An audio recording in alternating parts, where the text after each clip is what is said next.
This podcast does not provide medical nor legal advice. Please listen to the complete disclosure at the end of the recording. Hello, possums, and welcome to Everyone Dies, the podcast where we talk about serious illness, dying, death, and bereavement. I'm Marianne Matzo, a nurse practitioner, and I use my experience from working as a nurse for 45 years to help answer your questions about what happens at the end of life. And I'm Charlie Navarrete, an actor in New York City, and here to offer an every-person viewpoint to our podcast. We are both here because we believe that the more you know, the better prepared you are to make difficult end-of-life decisions. So welcome to this week's show. Please relax and get yourself a cuppa. I've been watching a lot of BBC lately. And some cake. And thank you for spending the next hour with Charlie and me for a discussion about end-of-life care for people who have a learning disability. In the first half, because Neil deGrasse Tyson is busy and Charlie will instead be taking us to infinity and beyond, has an exploration of dying stars. So in the second half, we have our second installment in our series about health disparities. Health disparities are differences in the health status or outcomes of different groups of people. They're preventable, unfair, and they adversely affect disadvantaged populations based on factors such as race, ethnicity, gender, age, income, or geography. Health disparities are influenced by social, economic, and environmental factors, and they may involve differences in healthcare access, quality, or coverage. This week, we explore health disparities for people with learning disability who need palliative and end-of-life care. And in the third half, Charlie has advice about marriage. You can't even say that with a straight face. And boy, are you talking to the wrong guy. I'm sorry. Yeah. What else is in the program today, Marianne? So when I was growing up in South Detroit, if there was a way to make food more fattening than it was, our family found it. And while our recipe of the week is not an old family recipe, it could fit in perfectly at a family funeral lunch. After all, why eat fruit if you can eat cheesecake fruit salad? Imagine, if you will, juicy slices of melon, pineapple, berries, and kiwi wrapped in a fluffy, creamy cheesecake filling made with cream cheese, frozen whipped topping, yogurt, and powdered sugar. You chill all that until it's time to leave for the funeral repast. Now you can have your fruit and cheesecake too. So Charles, what's new? Well, Marianne, actually, with that in mind, I think I might have a better cheesecake recipe. So listen, folks, if you're ever in New York, please visit Gallagher's on West 52nd Street. And if you're there Monday through Friday, ask for Paul at the bar. Tell him I sent you. Now, the compensation of a traditional room temperature cheesecake with a bourbon Manhattan. This is why adulthood is so cool. And you don't even have to eat dinner first. Yeah, exactly. That's why adulthood is so good. Cool. You don't have to eat dinner. Remember, you can eat whatever you want. That's it. So just remember, it's not just about dying. It's about how you're going to get there. Yeah. You want on your tombstone that your death was related to cheesecake. Well, but not just a cheesecake. You have to remember that Manhattan. I would suggest a bourbon Manhattan with the room temperature cheesecake as opposed to a rye Manhattan. But of course, if you want a rye Manhattan, please, it's America. Your choice.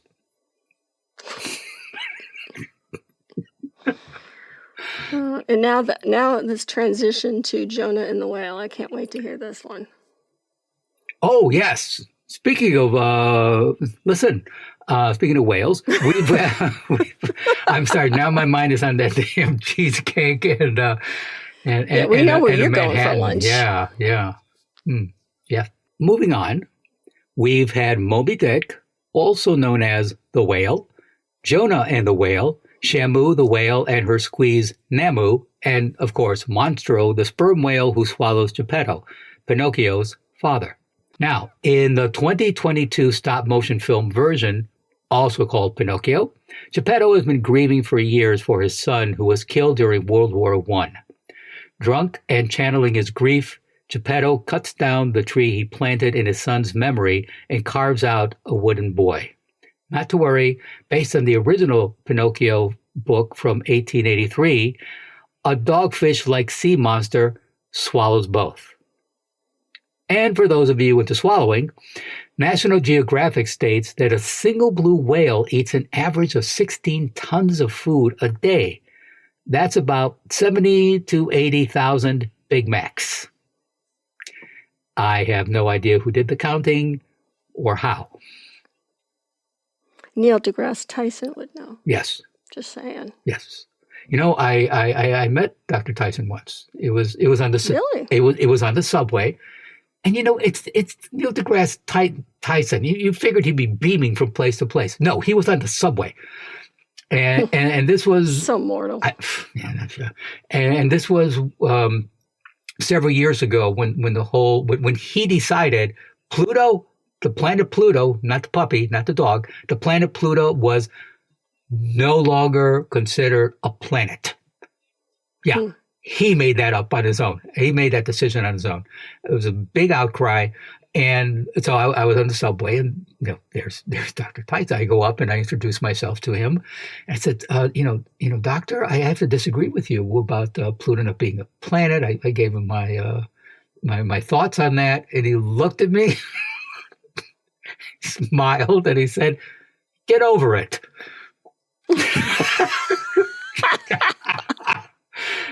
Yeah. Oh man, he had your number like right from the beginning, huh? That's my brush with fame, ladies and gentlemen, right there.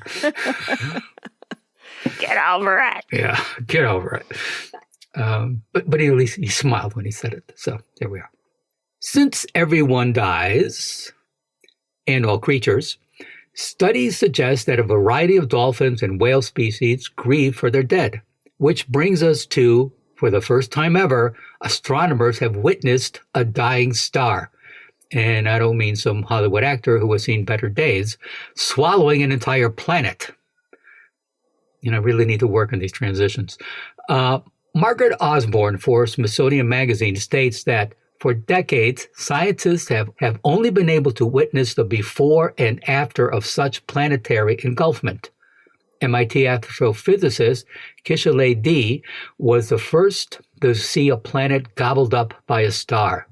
Astronomers believe the planet was a gas giant about the size of Jupiter, engulfed by a sun-like star about 12,000 light years from Earth that had been puffing up for eons. This is called planetary engulfment. And if you're keeping score, astronomers generally focus on space. They may specialize in a particular part of it, such as planets, stars, or moons, but they're interested in the entire universe. Astrophysicists focus solely on the physics of space and how elements of it interact with one another. Around the holidays, they may moonlight as caterers. Dr. D had been looking for something completely different. Merging stars, called red novas, which occurs as stars snatch matter from another. Imagine snatching the last nacho off a plate and dipping it into the last bit of salsa. It was in those observations that the doctor stumbled across an unusual burst of light. The bright light could have been an indication of two stars merging. Think Brad Pitt and Angelina Jolie. But then you realize it's a star and a gaseous planet. Think Brad Pitt and Gwyneth Paltrow.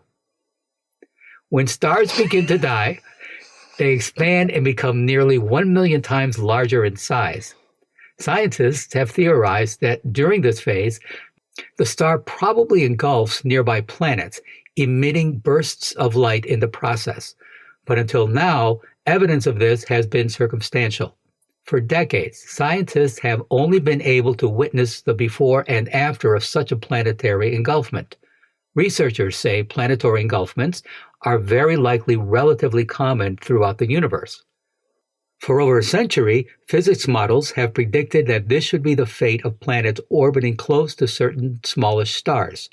In theory, unless a star is about 8 times more massive than our sun, it won't die in a supernova. Instead, as it burns up its fuel, a star will get dimmer and swell outward, engulfing anything in its path. But astronomers had never actually seen this happen until now. The light of some stars is polluted with the chemical signatures of planets, suggesting that whole worlds are being digested before our eyes. Says Morgan McLeod of the Harvard-Smithsonian Center for Astrophysics, there's a star and, as it's running out of fuel, it started to expand, and it reaches the orbit of a planet. That planet starts to skim around the atmosphere of the star, and then eventually it falls in completely. The process of the dying star swallowing the planet caused the star to become 100 times brighter over several days, an intense glow that caught the eye of astronomers. That planet existed there for billions of years, and then in something like 10 days is the final ramping up of that sort of being swallowed, McLeod said, adding that it will be about 5 billion years before the sun expands to a point where it will make a happy meal out of the Earth. He notes that 1 billion years from now, our sun will have expanded to a size that makes Earth uninhabitable. Eventually, our aging sun will also expand, swallowing the Earth, Mercury, and Venus. We are seeing the future of the Earth, Dr. Dietz says. If some other civilization was observing us from 10,000 light years away while the sun was engulfing the Earth, they would see the sun suddenly brighten as the Earth is being digested by our sun. It ejects some material, then from dust around it, before settling back to what it was. And who says recycling is dead on Earth? That's fascinating. Yeah. So even stars die. In more ways than one. Yeah. Yes. Not only everyone dies, everything dies. In theory. I mean, there is matter. Well. Yeah, that can't be created or destroyed. Exactly. Neil told me that at dinner last night. Yes. So, please go to our webpage for this week's recipe of cheesecake fruit salad, or if you prefer, cheesecake with a Manhattan. Please keep in mind that your tax-deductible donations are always welcome so that we can continue to offer you quality programming. You can always look through our archives for resources, and we know many of you have contacted Marianne for advice or just to expand on something you are concerned about. So thank you in advance for making your donation at www.everyonedies.org. That's dies.org. Marianne? Thanks for that, Charlie. So today we're going to be talking about learning intellectual disabilities, learning disorders, or learning difficulties. These are all differences in a person's brain that can affect how well they read, write, speak, do math, and handle other similar tasks. Having a learning disability, or even several disabilities, isn't related to intelligence. It just means that the person's brain works differently from others. Around 15% of the U.S. population, or 1 in 7 individuals, has some form of learning disability. This means that there are potentially millions of individuals who struggle with processing, storing, and communicating information on a daily basis. This also means that there are around 10 million children and adults in the United States with learning disabilities, including 4 million kids in the U.S. that have at least one learning disability. 1 in 5 children in the U.S. have learning and thinking differences such as ADHD or dyslexia. And nearly 14% of children aged 3 to 17 are reported as having been diagnosed with either attention deficit hyperactivity disorder, ADHD, or a learning disability. Now, there are several types of learning disabilities, each with its own unique characteristics. Dyslexia, for example, is a reading disability that affects an individual's ability to read and comprehend written language. Dyscalculia, on the other hand, is a math disability that makes it difficult to perform mathematical calculations. Other types of learning disabilities include dysgraphia, which affects writing skills, and auditory processing disorder, which affects how the brain processes sound. According to the National Center for Learning Disabilities, students with learning disabilities are 3 times more likely to drop out of school than their peers without disabilities. Additionally, only 68% of students with learning disabilities graduate from high school, compared to 81% of students without disabilities. I have to tell you, as an aside, Charlie, that when I saw that only 81% of students graduate high school, I thought, what? So there you go. So different from previous generations, people with learning disabilities are now living significantly longer. The population of older people with learning disabilities will increase 4 times faster than the overall adult learning disability population. As they grow older, people with learning disabilities have many of the same age-related health and social care needs as other people, but they also face specific challenges associated with their learning disability. In older adults, research suggests that the prevalence of learning disabilities may increase with age. This is due in part to age-related changes in the brain that can affect cognitive function and information processing. The extent and impact of inequalities on the health of people with learning disabilities have been well documented.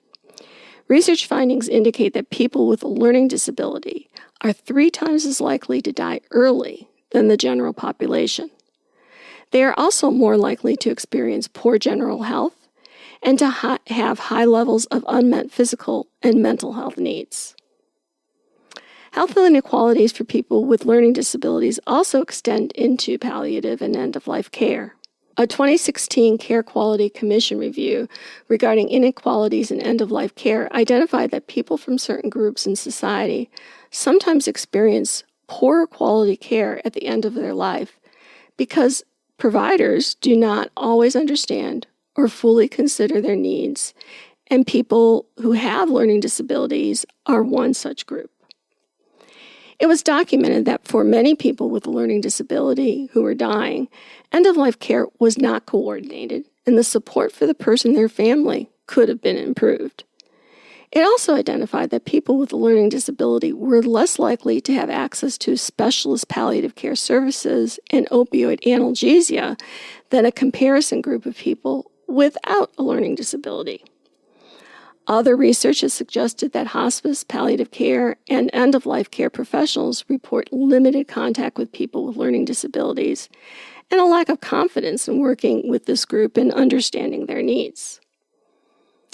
People with a learning disability from Black and minority ethnic groups and newly arrived communities and their families often face what's called double discrimination by being marginalized by their race, ethnicity, and disability. Fortunately, there are no cost resources based on the current science from the UK and Australia that can help both families and healthcare practitioners begin to address the knowledge deficits related to the end of life of these populations. Now, the things I'm going to talk about, you can find all of the links in our show notes. So, there's an awful lot from the UK and Australia that you can take a look at.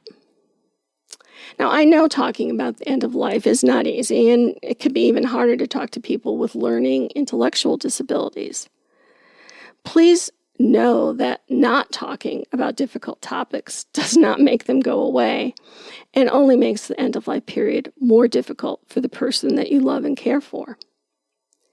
So the resources are videos, animations, slideshows, easy-to-read books that don't treat the reader as a child, but they're easy to read, and scripts produced specifically for someone with learning intellectual disabilities. They also include word banks for any word that's bolded in the book so that they can go to the end and see what the word means.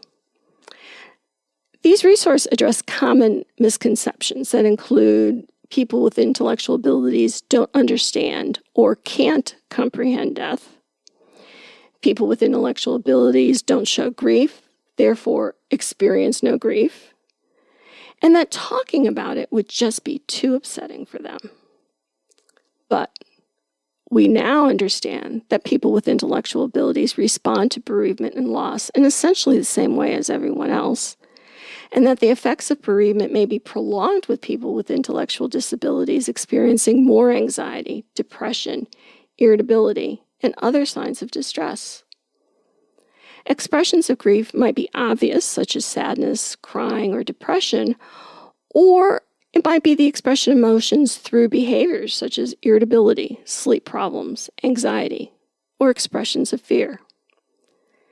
Assisting in the grieving process includes providing accurate and honest information and providing the support to process it. You want to enable maximum involvement in social and spiritual activities surrounding death and help the individual keep connections with key supportive relationships and enable opportunities for expression of grief and condolences. So the key messages to you as a family member or a caregiver are the things that you should do is provide reassurance that there is no blame and tell them how things are going to be different. You know, mom died or favorite aunt died. Things are going to be different. And here's how things are going to be different. And it's not your fault. It's nothing that that person with the intellectual ability did. It's not their fault. You want to promote conversations about the loved one. I know a lot of times that we, in our grief, just don't want to talk about the person who died. But for people with these learning disabilities, they really need to be able to talk about it. So talk about the person who died, honor the lost life, remember the love that they shared, and think about what the person who has died might want for the individual. Like might say, you know, Aunt Jessie would be so happy that you're continuing with school, or she'd be so happy that you got that award. Provide opportunities for the individual to make connections to the past, the present, and the future. You want to listen and be there. Being available to listen and provide support is essential. This must occur immediately after the death, and most importantly, also in the weeks and months that follow. Understanding the permanence of death comes slowly, so the person with a developmental disability might experience delayed grief. You want to be honest and include and involve as many caregivers as you can, because caregivers might find that they're unable to be honest or to include and involve the person with a developmental disability. The person should be offered the choice of whether to attend the funeral or memorial service. If he or she is unable to choose directly because of cognitive limitations, it's usually advisable to involve the person as fully as possible in all the rituals that are being arranged. You can look at pictures and share memories, make a book or a memory box about the person who died. Give the person something that belonged to the person who died.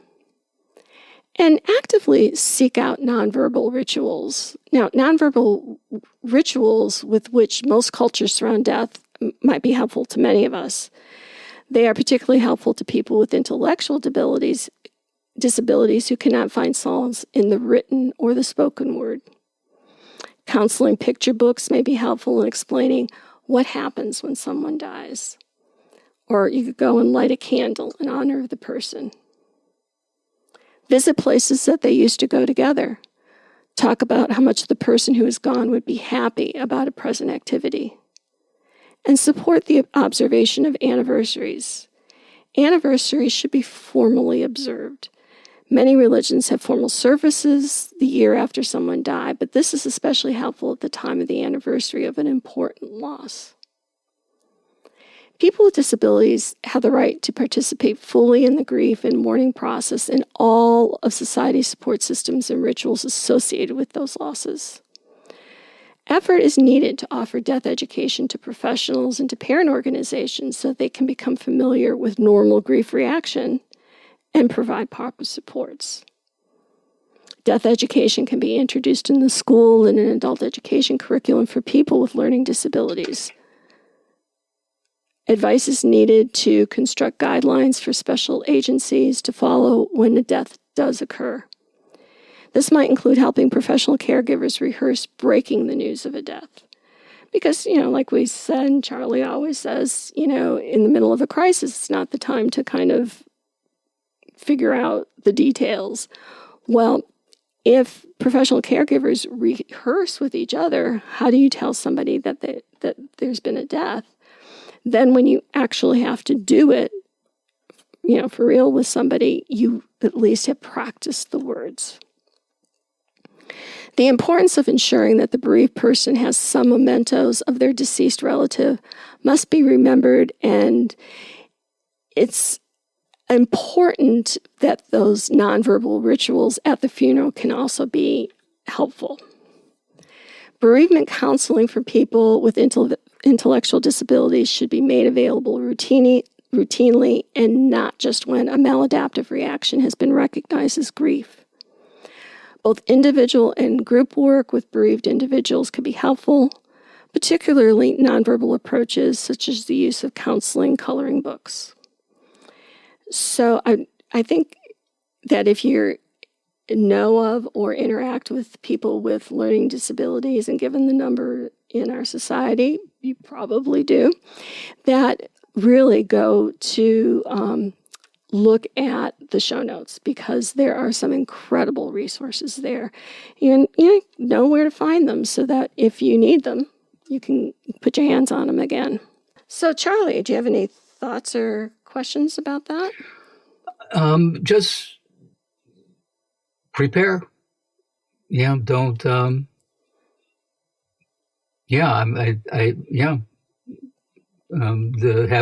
the conversations.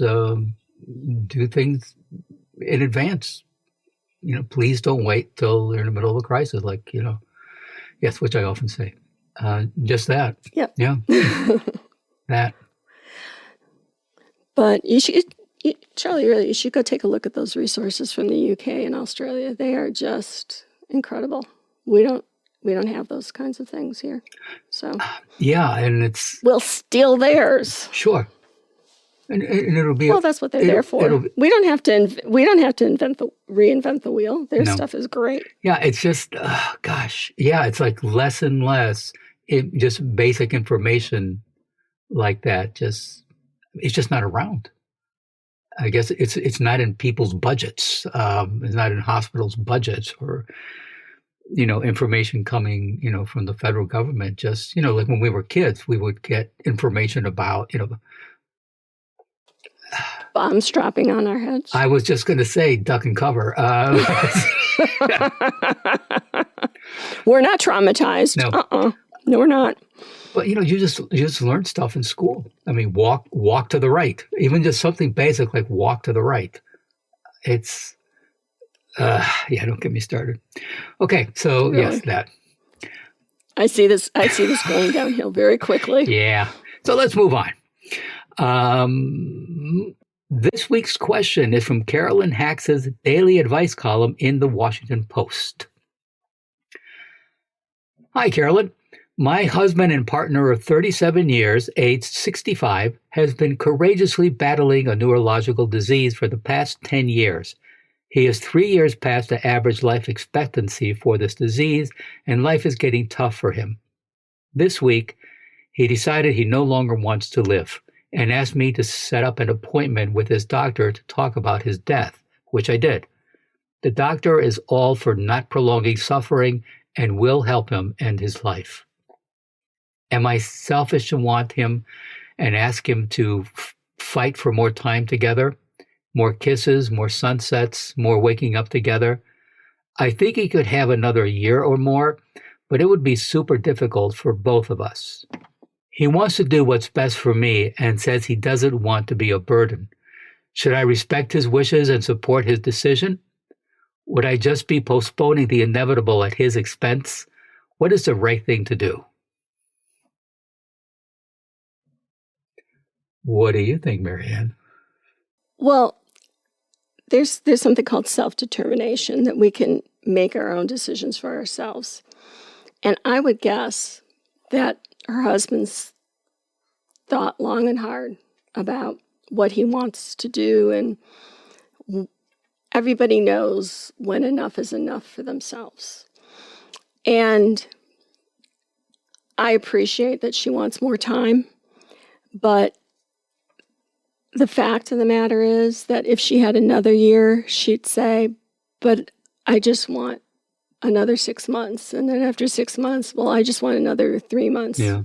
There's never going to be a point where it's going to be easy to watch him die. There's never going to be a point. Yeah.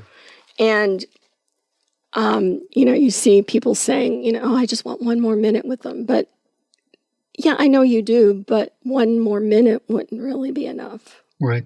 Because we're human. We always, we want more. So I think I don't think it's selfish to want him to do that, but I think that acknowledging, listening to what he says and saying, I hear you and I'm not ready to let you go, but I will never be ready to let you go. And to support whatever decision that he makes, because it's his life, it's his death, and I don't think he would just willy-nilly say, all right, I'm done. He's had to have thought about it. Yeah. Yeah. What do you think? Well, what the lady said or asked, should I respect his wishes and support his decision? Absolutely. A resounding yes. Yeah, I don't know. The greatest love is to do for someone without expecting something in return. And I don't mean to sound cold or callous, but it's not about you. It's what's best for your husband. The love of your life. And and you're also lucky he told you what he wants. Respect that. Yeah. Yeah. I know it hurts, but yeah,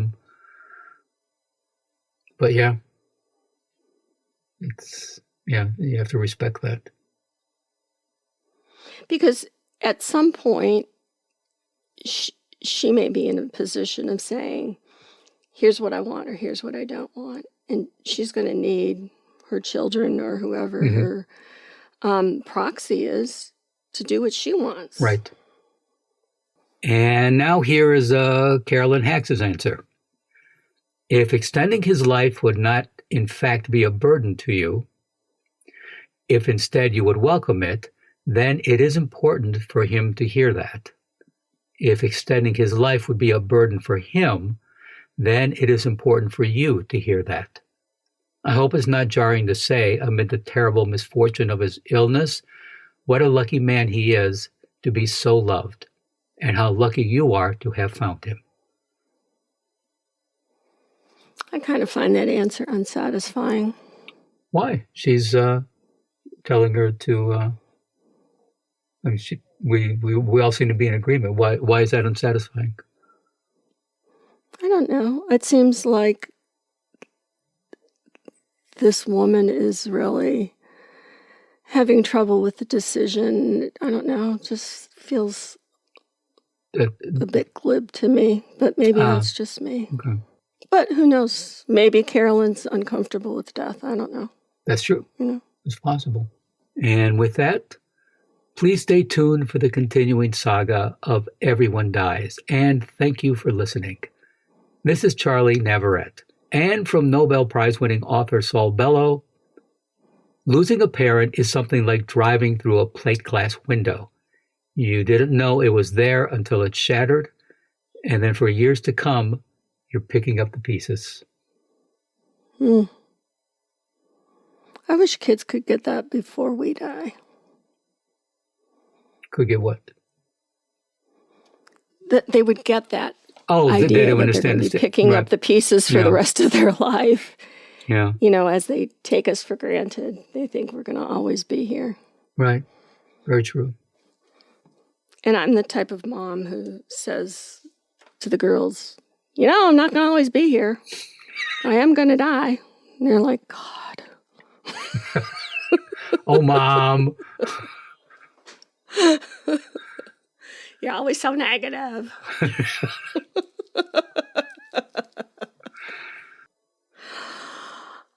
And I'm Marianne Matzo, and we'll see you next week. Remember, every day is a gift.